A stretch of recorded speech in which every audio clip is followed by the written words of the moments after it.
Social media has obviously changed the landscape of student ministry, but have you started to think about how it might be helping you improve in the area of student ministry?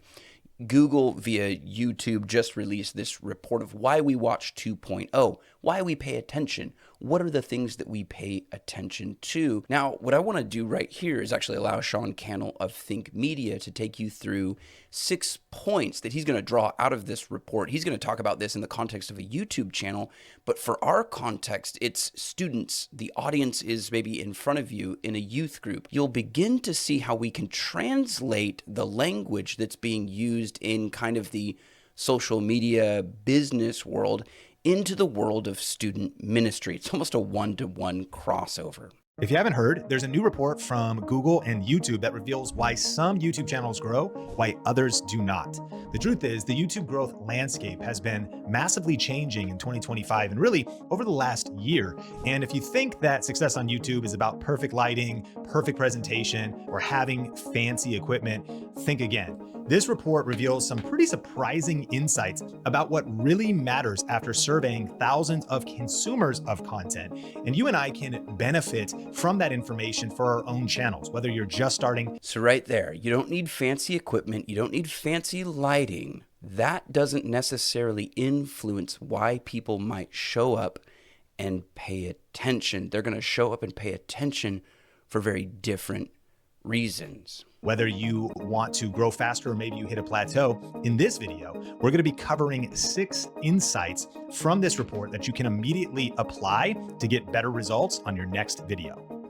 So Google did a study of thousands of consumers, and they figured out, what do people really want to see in videos? Now, in today's episode, we're covering 6 of the insights. But the cool thing is, this isn't theory, this isn't outdated advice, and this isn't just somebody's opinion. I have grown multiple channels personally, got like 3 silver play buttons and a gold play button, but things also change over the years. So hopefully you're listening to advice on YouTube from a place of authority, but there's also something about having like real data and not just people putting stuff out there for clickbait and stuff like that. So let's get into number 1, share personal stories behind your teaching points. The stat, brain scans show 73% higher engagement during personal storytelling moments. So they hook some people up to some machines with wires into their brains. And when watching a video, there's something about the information, the facts, the details. But when we click into story mode, 73% higher engagement if you weave in a story. Now, that was the first thing that clued me into the fact that I needed to show you all this video, because in my own time in student ministry, I have seen this over and over again.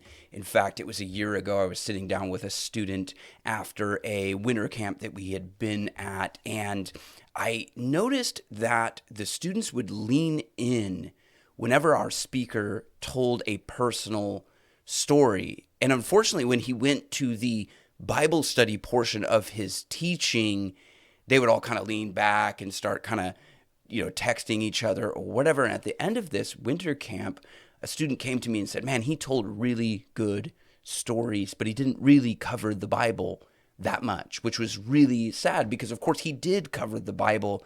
It's just that that's when the student wasn't willing to listen or it didn't grab his attention. And that right there is the saddest story I have in student ministry, because the Bible should be the very thing that is grabbing our students' attention, but that's often the biggest disconnect. How do I teach the Bible to these students? How do I get them to see the point or something like that? And that right there is part of our problem. We're not trying to get the students to see the point. We're trying to teach them how to engage with a story.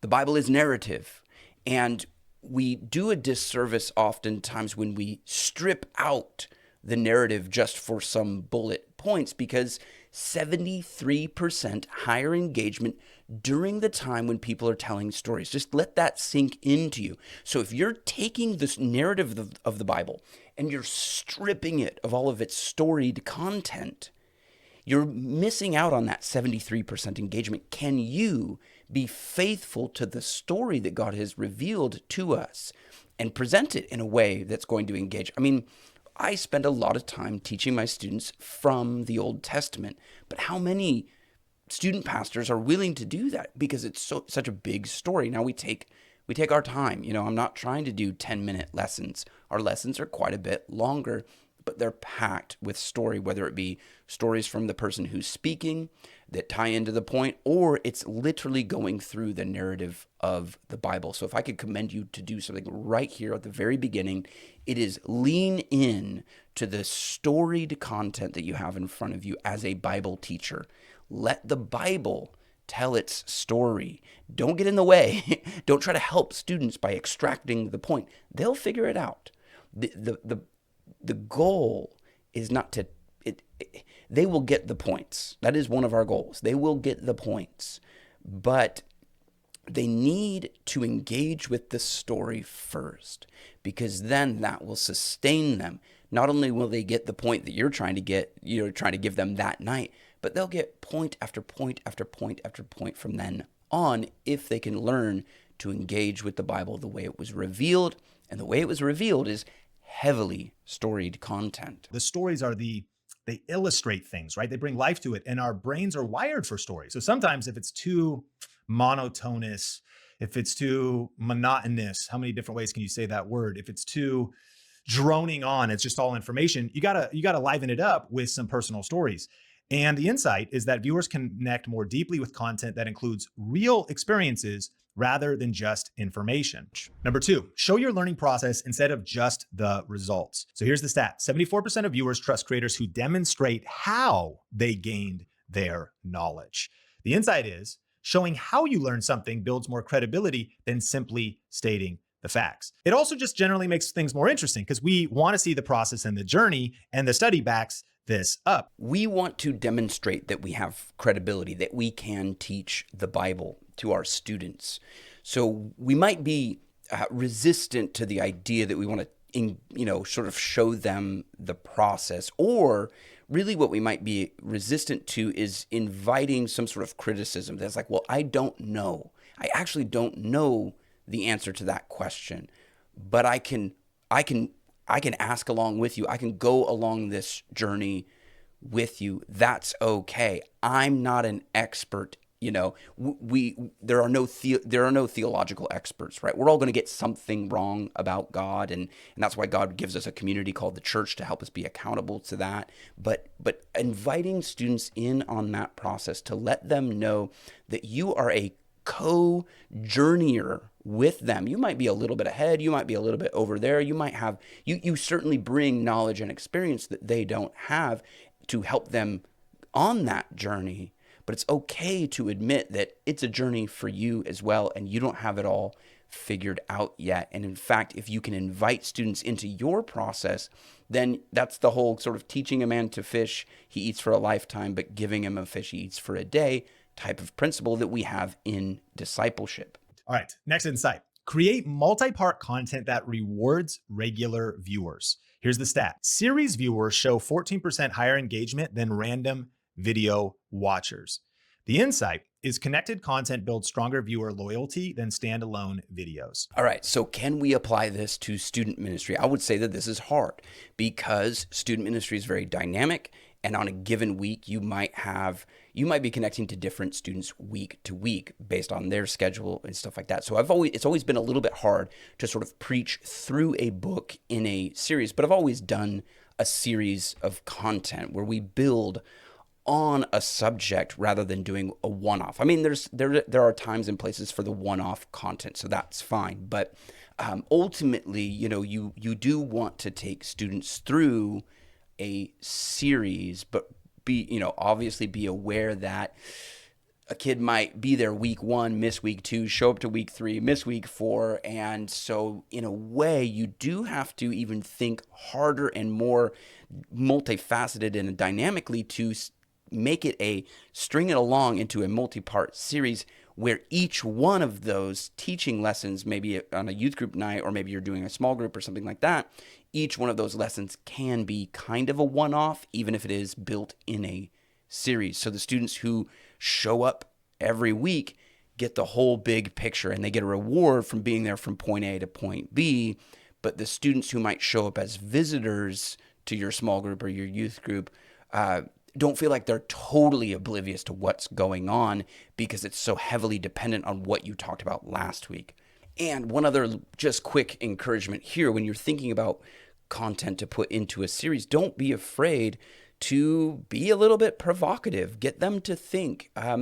Pick topics that maybe wouldn't be Sunday school topics for little kids, but something that would be appropriate for people who are maturing into adulthood. We want to pull back the curtain and allow students to see what the Bible is really saying, even if sometimes what the Bible is saying is kind of messed up and might be a little bit hard to navigate through that. I think you will gain a reputation for being a youth group or a student ministry that doesn't shy away from provocative or difficult topics. And then students will learn to trust that you're a person who can receive hard questions that they have, if that makes sense. Like they know that they can go to you because they see you bringing those difficult topics up yourself. And maybe that even ties into the last point, which is we're kind of on a journey together, even if you might be a little bit ahead and you bring some expertise and experience that students crave. Next, be real about your mistakes and your learning moments. Here's the stat. Brain scans show 63% stronger viewer connection during moments of vulnerability. Here's the insight. Sharing struggles builds more trust than only showing successes. And so you can see that some of these are stacking. It always feels a little bit bad to sort of interrupt. I will leave a link to this. You can listen to the whole thing. And when you listen to it with a student ministry mindset, it's actually really kind of, it's very insightful. But right there, being real, being authentic. Does your church do a time of confession? And I'm talking about normal Sunday morning worship. Are you a church that builds this in, that we are imperfect people, that when you come to church, you come into a community of people who don't have it all figured out? If we all wear masks to church, if we all wear masks to youth group or summer camp or something like that, then the kid who shows up broken doesn't feel like they belong because everyone else looks like they have it together. But if we can demonstrate that the Christian life is a life of brokenness that's being renewed by the person of Jesus, healed by the person of Jesus, then it invites vulnerability from other people, and then you build strong connection, right? That's key. That's ministry happening right there. I can be vulnerable. Other people know they can trust me. They can be vulnerable. Now we have a shared trust, and now we're starting to really build community and really build out a healthy, sustainable youth ministry. And I say this fully knowing that like being real and being authentic are kind of buzzwords within the student ministry world. And so this is one of those areas that's like, don't just talk about being real and being authentic. You really do have to demonstrate that. And even if there is a time where it's like, man, I messed up. Be vulnerable, own up your failures, your mistakes, and make those adjustments. Yeah. And I did receive one final piece of advice on this that I think is invaluable, and it was this. Share your scars, don't share your open wounds. Because when we think about vulnerability, I think that it can at times be a mistake to be vulnerable about something that is not healed yet, or at least somewhat in scar form, but it's literally a gushing wound. It's super sensitive. We haven't fully processed it, and it just might not be the right time to vomit that into a YouTube video or all over social media.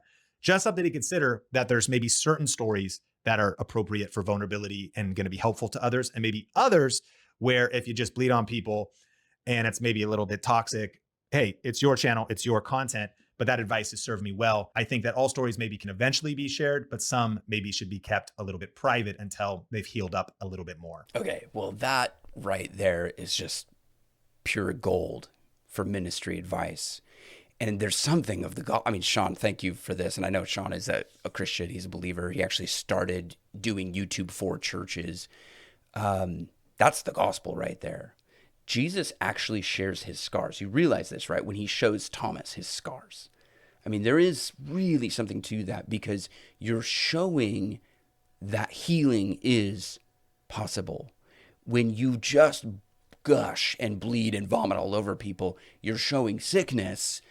But when you can show your scars, you can show your healing has taken place. Now, there's a time to share, maybe not with students. And this is where I would say, he's saying, hey, it's your YouTube channel, do whatever you want. I would say, in the context of adult student leader and student in student ministry, you need to have a small group of adults. You need to have a coach. You need to have a pastor who you can go to for the sharing of the open wounds, so that you do not share open wounds to students. I do think that that would cross a little bit of a barrier.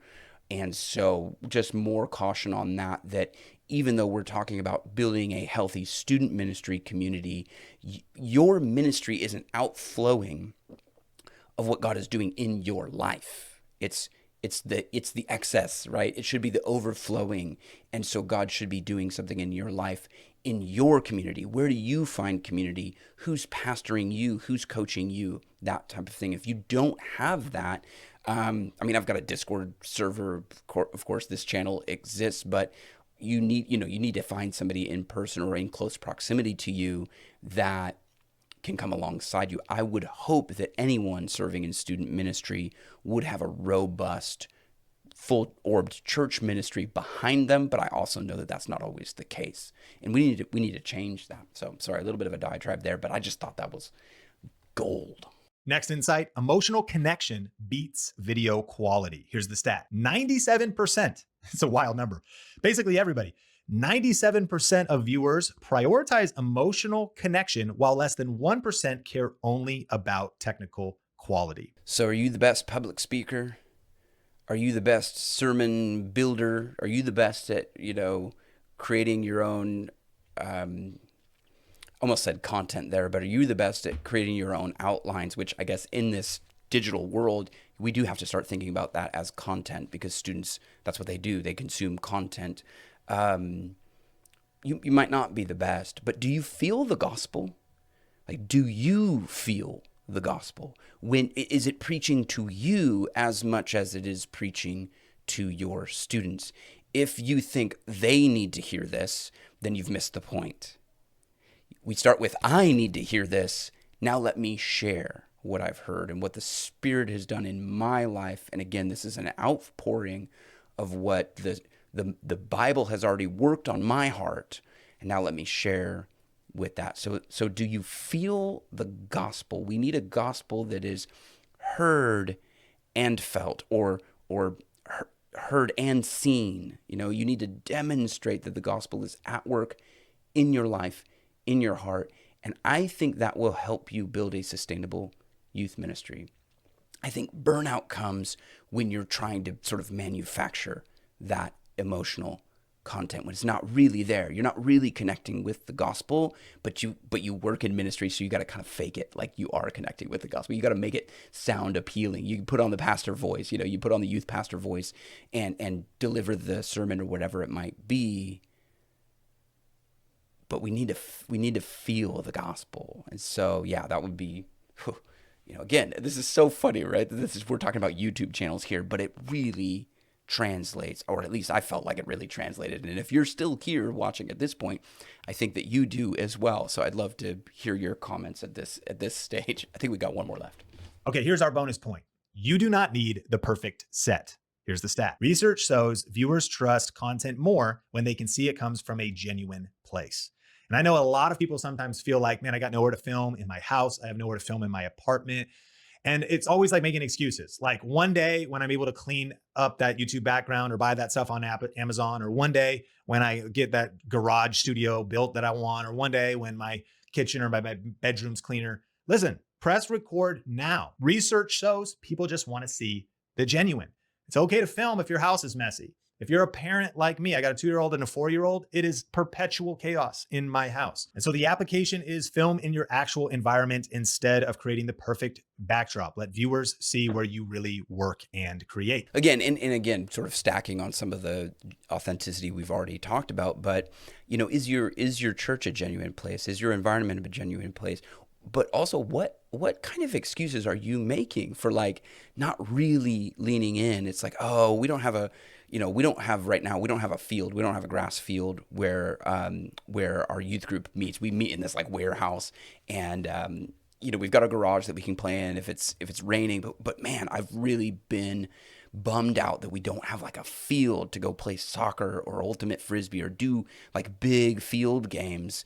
And coming from camp ministry, this has been a deficiency for where I am, but we've been able to kind of struggle together and adapt and overcome it, rather than being like, yeah, you know what, it's not going to be any fun because we don't have a field. It's like that attitude translates to the students and the leaders and the whole youth ministry. If you go, yeah, we don't have a field, it would be great if we could do this, but you know what, even without a field, we're going to do this.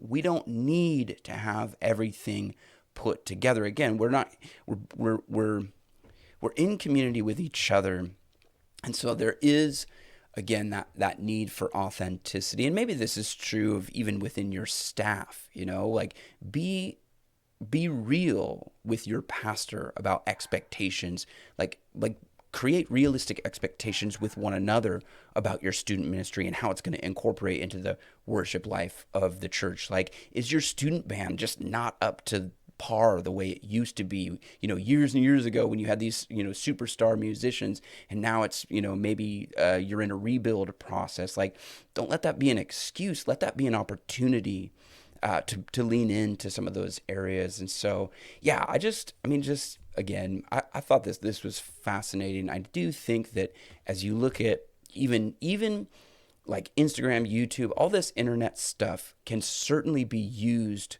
for nefarious purposes. It's certainly not all good, but it's really interesting to see how it's helping us understand the human psyche, the human cognition, what people are attending to, how it grabs their attention.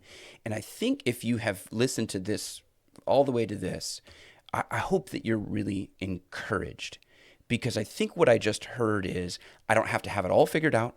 I don't have to have everything in place. I can be myself and let people see the ministry that Jesus is doing in my life. I can open the pages of Scripture and let the story of Scripture teach my students. I'm encouraged by that. I'm encouraged that you don't have to be the best student minister in the world, or the best, the professional or whatever like that. Like, you can just be you in the process of being made into the person that Christ is making you into. And so, thank you for being with me in this one. I know it's a little bit of a mashup here of like digital media marketing and, genuine, vibrant, sustainable youth ministry. But I really thought we could pull something from these principles, and I hope that you've got something from this video, and I will catch you in the next one.